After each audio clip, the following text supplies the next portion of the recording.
Tonight, we're looking at a completely different topic, and we're talking about moving from mediocrity to professionalism in the Muslim community. Uh, this topic makes a supposition that at least there's some of the Muslim community, or some within the Muslim community, or some Muslim communities that are not necessarily operating in a professional manner. The reality is that I've been involved with Muslim community and Muslim community building for almost my whole life. And I know a little bit about many things about it. Besides serving as Imam for the last 10 years, I've learned a lot about the Muslim community. And so tonight we want to share some of these perspectives. This, of course, is a matter of discussion and dialogue. Others may have different opinions. My personal view is that the majority of the Muslim community is still trying to move from mediocrity to professionalism. And that journey still continues. And we ask Allah subhanahu wa ta'ala to help us to get there. Now, Allah subhanahu wa ta'ala has mandated that the Muslims should try to always, wherever they gather, form communities. Allah mentioned in the Quran, وَلْتَكُمْ مِنْكُمْ أُمَّةٌ يَدْعُونَ إِلَى الْخَيْرِ وَيَأْمُرُونَ بِالْمَعْرُوفِ وَيَنْهَوْنَ عَنِ الْمُنْكَرِ وَأُولَٰئِكَ هُمُ الْمُفْلِحُونَ. And let there arise from among you a community who will call to that which is good and will enjoin right and forbid wrong, and they will be the ones that will be successful. So Allah subhanahu wa ta'ala is appealing to us to form a community. And so this mandate has always been on the Muslims, that whenever they gather in any particular area, they try to form communities. And Allah subhanahu wa ta'ala called those communities, kuntum khayra ummatin ukhrijat linnas ta'muruna bil ma'ruf wa tanhawna 'anil munkar wa tu'minuna billah. That you are the best community that has been raised for humanity, because we do three things: we enjoin right, we forbid wrong, and we believe in Allah. And so wherever Muslims have been, they have always made an effort to establish a community. And part of the challenge of establishing a community is to try to hold to the principle that Allah has mentioned, Inna Allah katab al-ihsan ala kulli shay, that Allah has prescribed excellence over all our matters. And so wherever the Muslim finds himself, we strive to do whatever we're doing with excellence.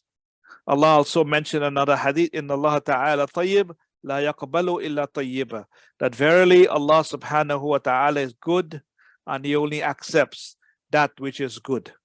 And so let's get into discussing this. First, we have to define these two terms, the definition of professionalism. There are many definitions because it's also a cultural thing. And it's also have many nuanced meanings. This is the one I like. Professionalism most commonly means the state or practice of doing one's job with skill, competence, ethics, and courtesy. And so this includes some of the major components of what makes something professional. That you do it with skill, competence, with ethics, in that you make sure the prerequisite morality is there, and you do it with courtesy, that you respect and be kind to others. And so this is a beautiful definition of professionalism. Mediocrity means something that is average or below average, not very good in quality. So it's something that is just not of a very high standard. You know, it's like average and below average. So when something is mediocre, it means that it is not very good. And so you have these two terms contrasting with each other. Now, we need to begin our discussion tonight by understanding how Muslim communities are formed. And so the first thing that happens, you have a group of Muslims in any part of the West. I mean, you know, in the Middle East, the arrangement is a little bit different in that the governments sponsor the community, the village, they build a masjid there and so on. Here in America, in the Caribbean, and in the West, in Europe, the way the community gets formed is a group of Muslims sit they look at each other, and then they said, you know what? We need to have a masjid. We need to have a place to pray. And so a group of them get together and they make a decision. We need to find a place where we can gather for our prayer because we don't have anything. And those initiators that discuss this idea begin to give it some kind of relevancy, and then they said, you know what, let's go forward. And so they begin the task of trying to create and set up a masjid. And that begins with making sure that you are doing the legal entities that is required, whether you're setting up a non-profit organization, which is most of the time is like that. And then they begin to look for a place to either rent or buy or lease that they could have their prayers established. And so that begins the process of creating a place where people can gather to pray, come together, and then, of course, have other kinds of programs as well. And then once that structure is built, over time, people become in the neighborhood, become aware of it, and many of them begin to identify with that place. And so a community gets evolved around that masjid. And so that's how most of the masjids become evolved. Usually an organization, we don't consider them technically a community. So you have organizations like CARE or ICNA and so on. It's based on a set of ideals that people come together, and they don't have to live in a particular geographical place. Whoever subscribes to that ideology become part of that group. But masjids are mostly based on localities, and the people who get involved in them usually live close by or somewhere in the vicinity who come and populate that masjid. Masjids can be formed by organizations. They can form by an individual want to create a waqf. His mother died, he's very rich, he wants to build a masjid. Or it could be a group of friends come together, want to build a masjid. It can be an organization want to build a masjid. So there are many different ways in which the masjid gets evolved. And the community revolves around the masjid. We usually don't consider any group of people as a community unless they have some kind of base, preferably a masjid. And so that's how we get this community evolved. Most of South Florida, this is how it happened.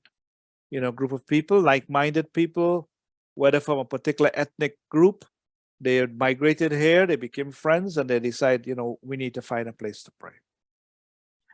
Now, because of the way it is evolved, there are certain things that happen. And so one of the things is that those who created the idea of creating this masjid, they come together, they're a bunch of friends or people, they had a meeting, they went and established it legally, they raised money among themselves, they bought a place or rented a place, they developed bylaws and constitution, they formed an organization. And most of the time, what happens is that those people who had the initial idea, they are the one who become the leaders of the community.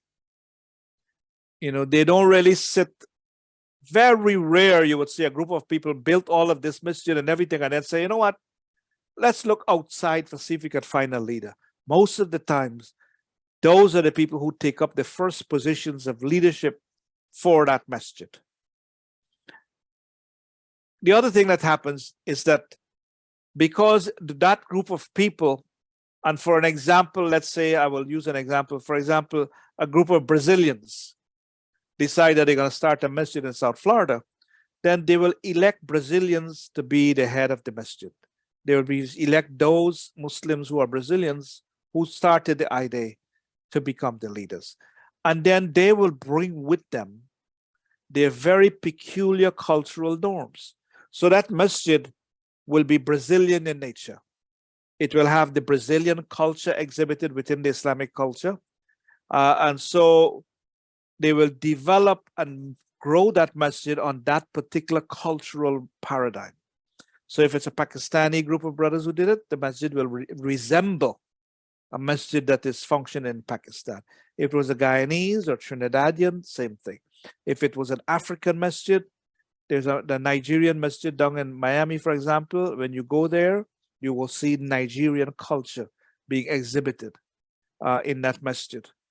And Sudanese masjid, there was one in, so wherever you go, you will see that, because the orientation of the founders get naturally pervasive in that masjid. And they tend to operate with that cultural norm. The other thing that we notice when we look at masjids is that also the people who started the masjid, the level of scholarship of Islamic training will be based on the level of those people.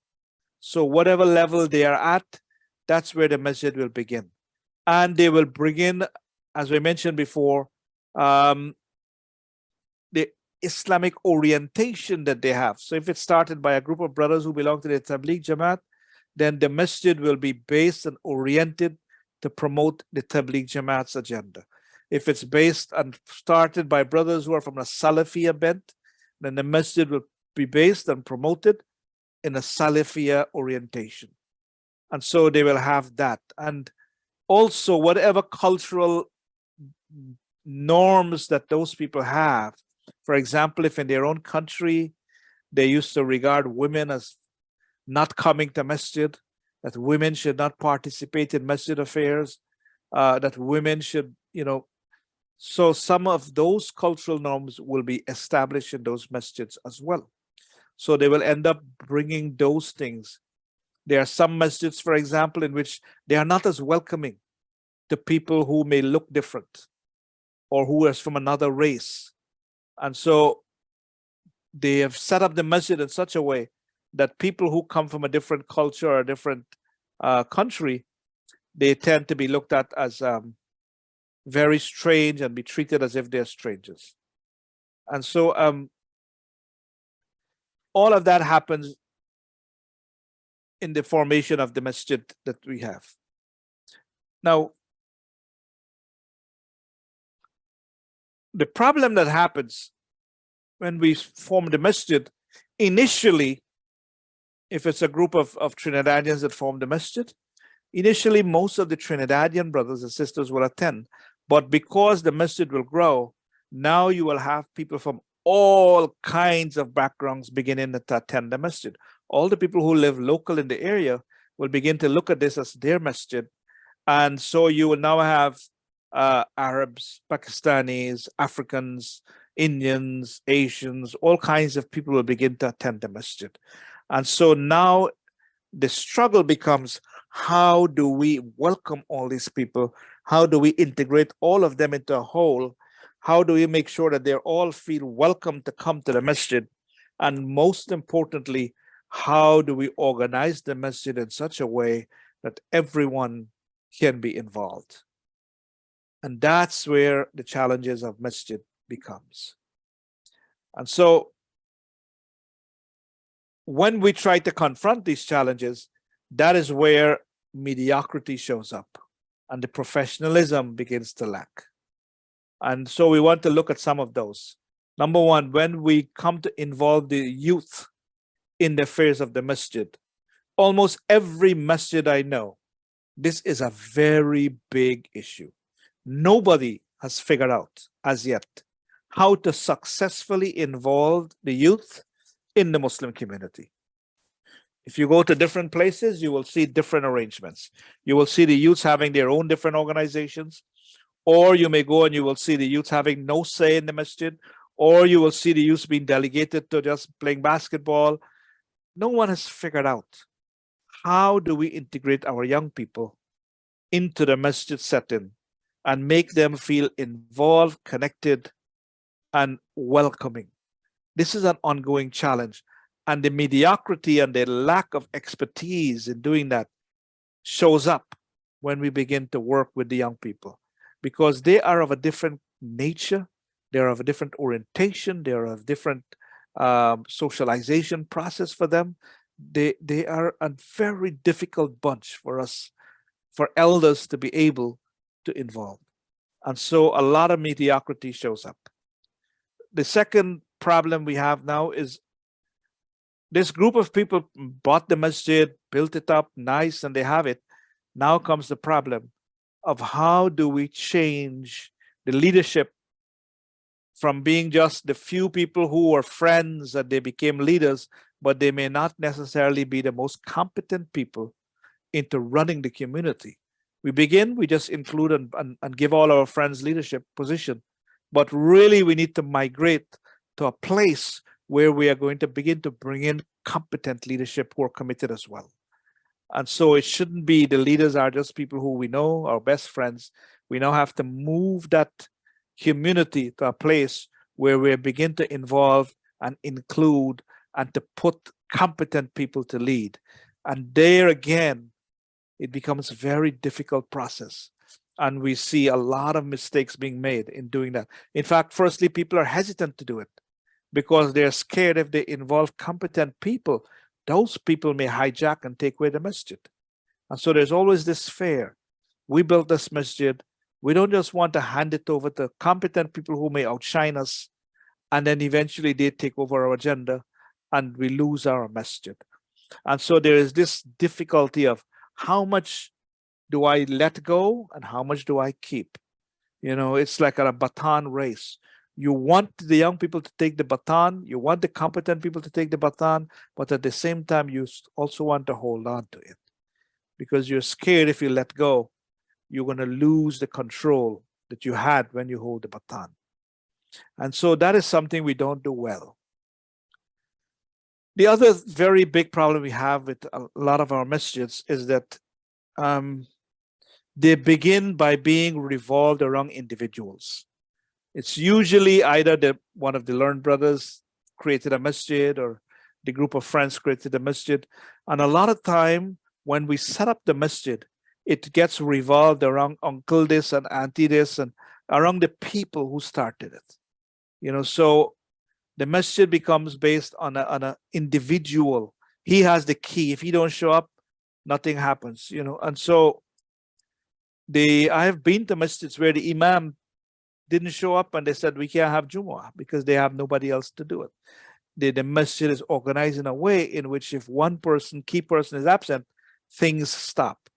So that has to change.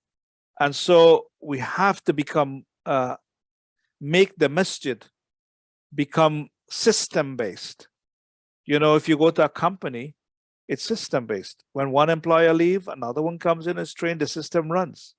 You know, so it's not dependent on anybody being indispensable. You know, so this is really a very important part of the challenges that we have.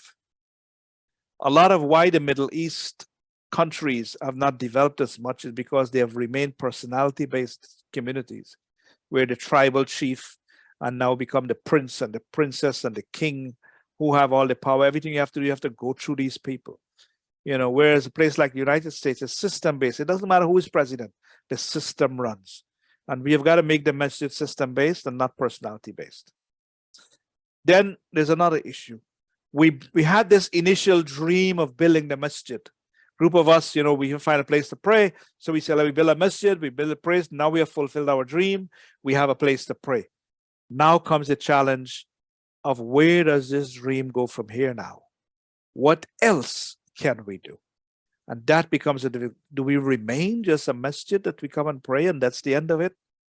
Or can we now fashion based on the success we have had? How do we fashion a new, greater goal? What else can we do? Maybe we can add a school. Maybe we could add other programs. And sometimes the desire and the passion with which the first masjid was built is not there. And so masjids have a little issue of how do we grow? How do we create a second greater goal to move our community to a next level and a next level and a next level? And that's where you have a lot of problems in terms of things being very mediocre instead of professional. The other challenge that Muslim communities faced is how to protect the assets of the masjid, as I mentioned before, from being misused and abused. That when you put people into various positions of leadership, to ensure that they are not misusing their power, They're not misusing or abusing the resources or the people who they are in charge of. And so that is a huge challenge to protect the assets of the masjid and to be able to make sure that people don't abuse their power. We also have the challenge of how do I continue to provide programs that are relevant, services and programs that are relevant to the community that you're in. You cannot import, if you're a group of Pakistanis that start a Pakistani masjid, you should not import the programs which you grew up with from Pakistan into the community. You know, you also have to change the methodology of how you, so you used to learn in your country, we sit down at the foot of a sheikh and we all listen to him, and that's how we learn. You're now in America, in different time, different place, different environment. We've got to be able to study and understand, how do I bring programs to the people in the style and relevant to their needs, and in the way that they will be receptive, most receptive to it. So the programs and activities have to be relevant. And that sometimes we fall back on what we know. So we grow up this way, we do it the same way. You know, we've got to be able to think out of the box and says, how do we bring this community? What is it that this community needs? And so each community have different points of emphasis. You know, if you live in a very non-Muslim area, then the emphasis of the masjid will be to give da'wah to non-Muslim. You know, if you live in an area where your masjid is set up and people are very, very poor, the Muslims are very poor, then part of your programs will now become, how do we help the Muslim community to become rich, to become more independent? So depending upon what are the challenges around your masjid's members, your programs need to evolve and be relevant. And then the challenge of how do we connect people and turn them from strangers into members and volunteers. People come to the masjid, they pray, they go home. It is the onus is on the leadership of the masjid to reach out to those people and to be able to turn them from just being an attendee to becoming one who is passionate about being involved. We want to turn those people who come from being a consumer to being a contributor. And that is something that you have to be able to strategize and to find ways of how do we connect those members who come, make them feel comfortable, sell them the vision that we have, and so that they could come and participate and want to be part of this great dream that we have. Another challenge that the masjids have is, how do I create the environment in the masjid where people, when they come, they feel the love. Not when they come, you know, somebody immediately accosts them and says, where is your hat? You know, why do you have a tattoo on your arm? What kind of shirt you're wearing? Sister, that hijab is, you have 2 strands of hair showing out. And what is that nail polish that you have on your hand, sister? Not someone who will make the person feel as if they've come there to be chastised and discriminated against. When people come to the masjid, it is the onus of the community's leader to make sure that that person should feel love, feel connected, feel special. Their experience in coming to the masjid must make them feel, wow, you know, I felt special. I felt as if, you know, I was in a place where Muslims were and they were very welcoming. I've had that experience. When I came back from Hajj and we had to pass through Dubai, you know, I've been through Jordan and I've been through Dubai, and I can tell you the experiences were like night and day. In Jordan, where you have to go and you have to change into the ihram, you know, in the airport, you know, the facilities that were there to cater for the thousands of people who will pass through there every year and change their ihram in Jordan's airport, facilities were really found lacking. Sorry if you're a Jordanian right now. You know, even in the bathroom, there was not enough place to hang anything.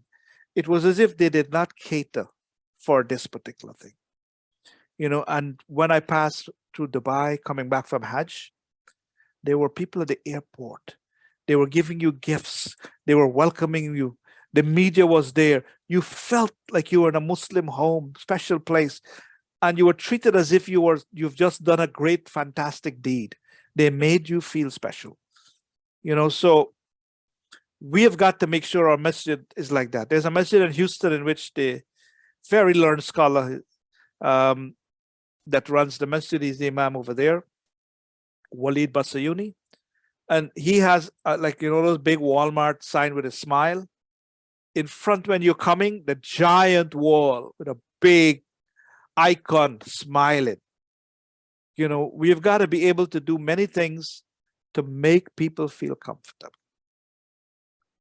And that's how they'll become connected. And then we've got to, over time, teach and train our community how to behave as Muslims. What is Islamic adab? Because all of you share with me, I know, and I can write a book of stories of how we abuse each other in the masjid, how we treat each other with disrespect, how we, it's the Muslims are sometimes their own worst enemies. We've got to be able to teach our community how to be able to be soft, as Allah says in the Quran, that the believers, when they deal with each other, they are merciful and kind and loving. So we've got to teach the Islamic cultural norms of adab and akhlaq, of character and behavior and taqwa and fearing of Allah. We've got to slowly educate our community to be able to behave as Muslims. Especially when they come to the masjid, that they should not treat the masjid as if they're coming to the mall or they're going to a sports game. That this is a place of reverence. This is a place where you're connected to the greatest of all, Allah. This is a place where you are talking to your Lord. It's a very special place. Once a man was making noise in the masjid, Omar took a stone and pelted at him. So when you come to the masjid, we have to behave in a way that reflects the adab and the training that Islam. And so the masjid's challenge is, how do I slowly, through the khutbah, through lectures, through classes, through seminars, teach our people how to behave as Muslims, not to park in the wrong place, park in the middle of the parking lot and don't seem to care, come in late and wants to go to the front saf. We have so much of coming and then just throwing your shoes wherever without even bothering with the shelf that is established for it. We have so many bad behavior by our community, as if they don't care and don't give reverence, throwing garbage without picking it up. So we've got to teach our people. So those are some challenges that when we are trying to deal with them, we sometimes don't reach up to a professional standard. And some evidence of this mediocrity is seen in our masjids and community. Number one, most of the masjids, they don't have a standard set of operating procedures, an SOP. Here are the rules. Here is the way we're going to do things in this masjid. If you need to have a function, these are the rules, how you must apply. You want to use the hall, these are the rules. And explaining every aspect. You have a janazah, somebody died for you, this is who you contact, this is what happens. So we need to, in the masjids, each masjid need to have a set of standard operating procedures and when your masjid don't have that, know that your masjid is not a professional masjid. It's operating in a kind of a mediocre way. Because those set of rules and procedures, they are in someone's head. They are the imam's head or the president's head. And so every time you need to know, you have to go now and ask them, what is the procedure for this? What do I do when this happens? Instead of being on the website, instead of being in a manual, instead of being prominently displayed at some place where members can go and read it. That's a sign of mediocrity. Another sign of mediocrity is when the leadership is not properly trained in the Islamic etiquette. I have heard imams even saying, you don't like what it is here at this place, it's here or the highway. And the way sometimes as leaders we speak to the people who come to the masjid in a disrespectful, rude manner. We act in a self-righteous way when dealing with community members. So when you see leadership not setting that high example, of being courteous, of halim, of niceness, then you know that that masjid is not really of the standard. When you see harshness and you see the leadership aloof, doesn't mix with anybody else, all of that are signs that this masjid is a mediocre masjid. The other thing that we notice is when a masjid becomes comfortable with lowering the standards, then we have a problem. That masjid is a mediocre masjid. Where we become comfortable with the cleanliness of the place, where it doesn't seem to bother anyone. The masjid and the surroundings is not to the standard of cleanliness. That this is a problem. Sometimes when we become comfortable with accepting that our programs will always be late, and we assume that lateness is a way of life, and that there's nothing we could do about it. Yet this surah stares us in the face. Wala as innal insana lafi khusr. By time, most of humanity will lose. And so when there's not a great deal of emphasis on punctuality and starting and finishing our programs on time, starting the Jumu'ah exactly on time, finishing the Jumu'ah exactly on time, that's the sign of a professional masjid. Because people organize their work schedules based on the timing of the Jumu'ah. And so you have to respect that and be able to establish that so that they can depend on that.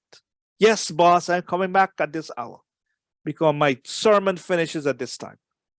When we begin to be comfortable with allowing those things to be violated, then that masjid is not operating at the professional level. When you go to a masjid, one of the things that I look at their bookshelves. If it's all disheveled and the books are every different direction, that's a sign. If I see things packed in all different ways, no kind of order or symmetry or pride, then you know that there's something wrong. If you look at the surroundings and you still have weed and garbage and the place is not beautiful and well kept and inviting, then that's a sign of mediocrity. That the people who are looking after this masjid, I have gone to all kinds of masjid. I've gone to masjid where I have to take out cobwebs, spider cobwebs. I've had masjid where there's snakes. I've gone to masjid where there's so many stuff, of people have no pride and no dignity in terms of the house of Allah subhanahu wa ta'ala. When you go to a masjid and if you see that there is favoritism of over one person to another, then that's a very big no-no. It's a red flag. Because our religion does not condone favoritism. We don't hold reserve any spot, any saf that is only reserved for a particular person, whether they're king or a pauper. You don't go into the masjid and says, hey, brother, you can't come here. This spot is reserved for Mr. X. We don't do that. We don't show favor over one of the other. When you see any abuse of power by the leaders, the volunteers, or the members, in which they take the position that they have been given and then they begin to use it to demean others instead of understanding it as an awesome responsibility that Allah will hold you to account for, you see them using this to abuse themselves. We have a rule when you come in for Eid day, all the cars should be parked outside. Then you will see members driving up and they want to be parked inside. And you tell them, we can't be parking inside. Look, I am an executive of the masjid. I'm a trustee of the masjid. Open the gate. Demanding special privilege because they're an executive or a member or something like that. That all of that leads to a huge problem of abuse of power. It's one of the reasons why there's nothing wrong with it, but I have never taken a reserved spot for the imam in my masjid. I've been offered it many times. And it's a practical thing because when imam comes, he can't be looking around for parking. He should have a spot. He parks so he can move quickly to the salah. But I have refused that because I don't want my niyyah to get mixed up and to make me feel that I'm somehow more special than the others. So I've always refused to be able to take that one spot, not because I don't think it's necessary, but I personally didn't want myself to begin to feel special over the others. In Ramadan, they will call you up. You know, hey, Imam, come to the first of the line and get the food. I will stay in the line with the others. You know, because I don't want for us to ever find ourselves in a situation where we abuse the power that Allah has given us. And so I stand in the line like everybody else. If you find in that masjid there's a problem of how they record money, they collect money, they disperse money, that's a problem. You know, it's a huge red flag. That's a sign that masjid is not really on a professional level. If you have double standards in executing the policies of the masjid, you're making a rule and the rule, you're giving concession to one person and you're breaking the rule for specific people, then that creates a problem because you open a door and then you have to shut it back. Nobody else get that privilege. So you can't have double standard in executing your policies in the masjid. If you have no organized self-audit or evaluation of how you're doing things, a professional masjid will be constantly evaluating how they're doing things and improving every year.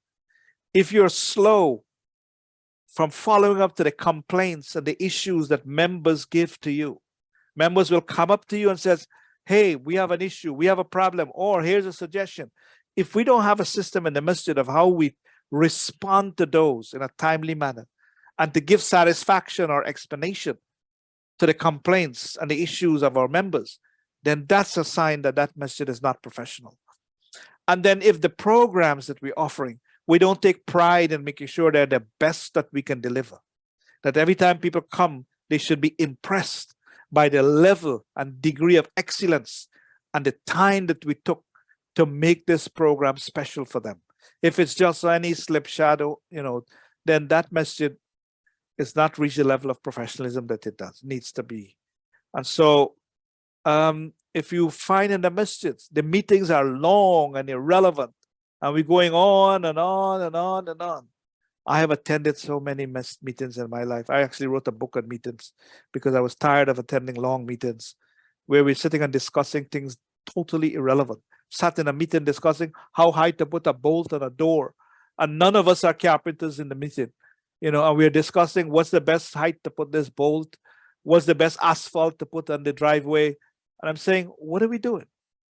You know, we are not qualified to discuss. Why are we wasting our time doing this when we could call somebody who's in that field and get a qualified opinion? So I've been in many long meetings like that, and those kinds of masjids that operate like that are not professional, and they need to work on it.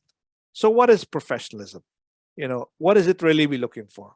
And so as our time is getting short, first, there must be honesty in our dealings. And this is professionalism not only for the Muslim community, but the Muslim individual, the Muslim professional, the individual professional Muslim, the average Muslim.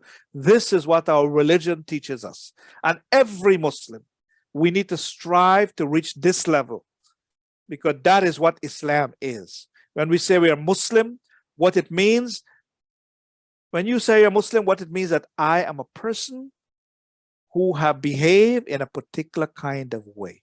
So it's a title of a people who behave in a particular kind of way. That's what Muslim is. So when you say I'm a Muslim, it means these are the things I practice. When you say a doctor, we expect certain practices. When somebody says he's an engineer, we expect certain practices. When you say you're Muslim, we expect certain practices. And these are some of it. Honesty. You know, honesty in Islam is not the best policy. It is the onlyest policy. You know, verily truthfulness leads to righteousness, right? Inna sidqa yahdi ilal bir wa innal birra yahdi ilal jannah. And righteousness, truthfulness leads to righteousness, and righteousness leads to paradise. And a man will speak the truth until Allah record it as him as truthful. And one who speaks wicked, falsehood, Allah will record him as wicked. So this is part of the thing. And the Prophet ﷺ mentioned that the buyer and the seller have the option of canceling or confirming the bargain unless they separate. And if they spoke the truth and made clear the defects of the goods, then they would be blessed in their bargain. And if they told lies and hide some facts, their bargain will be deprived of Allah's blessing. That when you are buying and selling, be honest. You know, you may win the sale, but you will lose Allah's blessing. And that's not a good deal. So when we are dealing with others, be honest. The next trait that we need to have is respect and courtesy. that we should behave to people in the most courteous and nicest ways, the Prophet ﷺ said. And so nothing will be heavy on the scale of the day of resurrection than good manners, being courteous, being nice to people, being respectful. Allah hates one who utters foul and coarse language. That is not the Muslim. He is not a quality Muslim who does not show kindness to the young ones and respect to the older ones. This is who we are, and this is how we must behave as individuals and as leaders of masjid and Muslim community. Faith, Iman. You got to have Iman represented in every aspect of our belief. And we believe Allah is the only true God. We submit to Him. We believe every victory, at-tawfiqu min Allah, every victory is from Allah. Allah is the one who decides who wins and who loses. Allah is the one who gives us everything we have. And so we compete because we believe in Allah. We forbid what is right and what is wrong. We enjoin what is right. And we vie with each other and compete with each other to good deeds. So these are the people who Allah subhanahu wa ta'ala loves, and this is what professionalism is.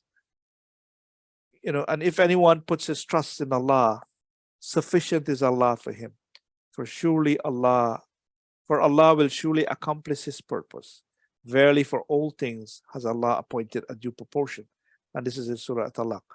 That when you put your trust in Allah, that is enough. You don't have to worry now about all the other things. I am putting my trust in Allah subhanahu wa ta'ala, and Allah will come true. And if you relied on Allah with true reliance, He will provide sustenance for you just as He does the birds. They fly out in the morning empty and return in the afternoon with full stomachs. Allah subhanahu wa ta'ala is telling us, if you have taqwa for Him and you rely on Him, look what He will take care of you like the birds. Have you ever seen the birds? If you go to a bird nest, they don't hoard any food. There's no food stored up in a bird's nest. Every single day, a bird has to leave early in the morning and go find sustenance for that day. Yet we don't see dead birds dropping from the sky. Yet none of us, except for very few, put bird seeds or is making an effort to feed birds. We don't even think about them. So we're not out there trying to feed the birds. The birds go out every single day. They don't have a day off because they will starve. They can't say, I'm sick, I have to stay home today. Every day they go out and they depend on Allah. And Allah says they leave with empty stomachs in the morning, and by evening they come back filled. Allah takes care of them. And He says, if you depend on Allah like that, He will ensure that you are also taken care of. The believer, the Muslim, we have taqwa. The understanding that Allah is watching us all the time. Being focused on avoiding those things which Allah does not like, which Allah has prohibited. We keep away from them. O you who believe, Ya lazina amanu. This is the ayah from Surah Al Imran. Amanu taqullah haqqa tuqati wa la tamutunna illa wa antum muslimun. Obey Allah. O you who believe, revere Allah with due reverence, and do not die except as Muslims. Do not die except as a state of submission to Allah. And the best akhlaq, the best character of the Prophet said, behave well towards people. And then this attitude of excellence, itqan al-amal. Itqan means like to do something with proficiency, with mastery, that when you do your actions, you do it with competence, with a level of expertise that is required by that action, with hikmah, with putting things together in an organized way. And so the attitude of the believer is whatever we touch our hands on, whatever we do, even if it's cleaning the toilet, we try to do it with excellence. And then we should strive, as Allah says, Inna Allah katab al-ihsan ala kulli shay, that Allah has prescribed excellence. And so the believer, whenever we set out to do anything, we should always remember this. We're not striving for perfection. We're striving to do it to the best of our ability. That's all we can do. And then the responsibility. To operate as responsible people. Allah subhanahu wa ta'ala mentioned, Ya alladhina amanu, that you should not betray Allah. La takhunu Allah wa takhunu Rasul. and do not betray the messenger, and betray knowingly your amana when you already know better. So that amana, that responsibility, that trust that Allah has given to you, to be the vicegerent on earth, that we don't betray that. All this, when we begin to practice these things, is part of what makes us the professional. And then self-accountability, muhasabah to nafs, that we take ourselves to account. We check on ourselves before Allah checks on us. And so for the believer, we are always evaluating ourselves, looking at our bad deeds, our good deeds, being cognizant and conscious of the things we are doing and evaluating them and trying to get better. You know, the Prophet always keep your word. As Allah says in the Quran. And when you make agreements, honor them. You know, each time you keep a commitment, you are rewarded by Allah for obeying Him. If you mix a few drops of wine in a glass full of water, it will spoil the whole glass of water and makes it unfit for consumption. Similarly, dishonesty in any sphere of your life will eventually corrupt you and eventually move you away. As you said, when you commit a sin, there's like a small dot on your heart, as the hadith mentioned. And so we strive to the best. We are not angels, we're not sinless, but we strive to do our best to live lives that are trying to do the best we can.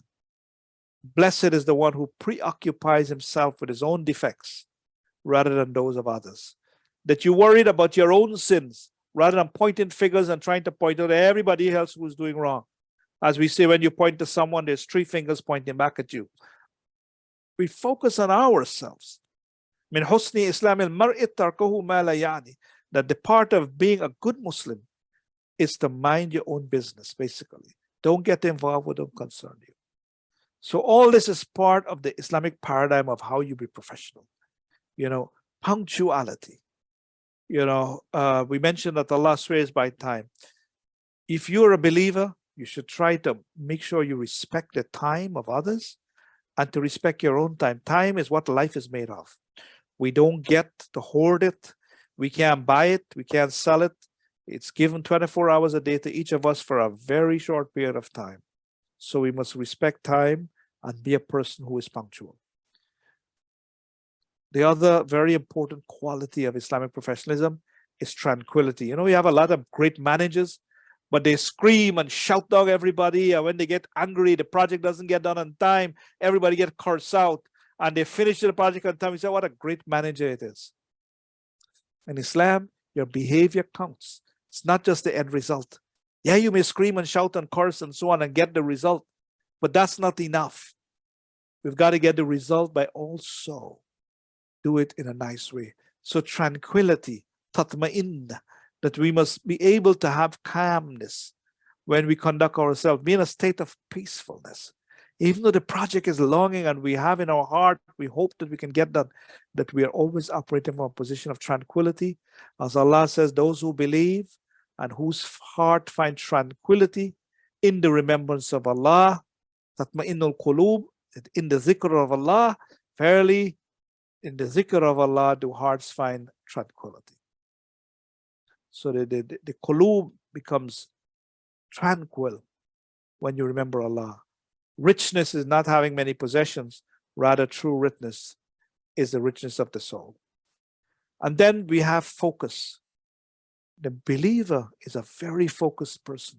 We have to be time sensitive. We have to pray our salah at a certain time. We have to make sure we fulfill our assignments.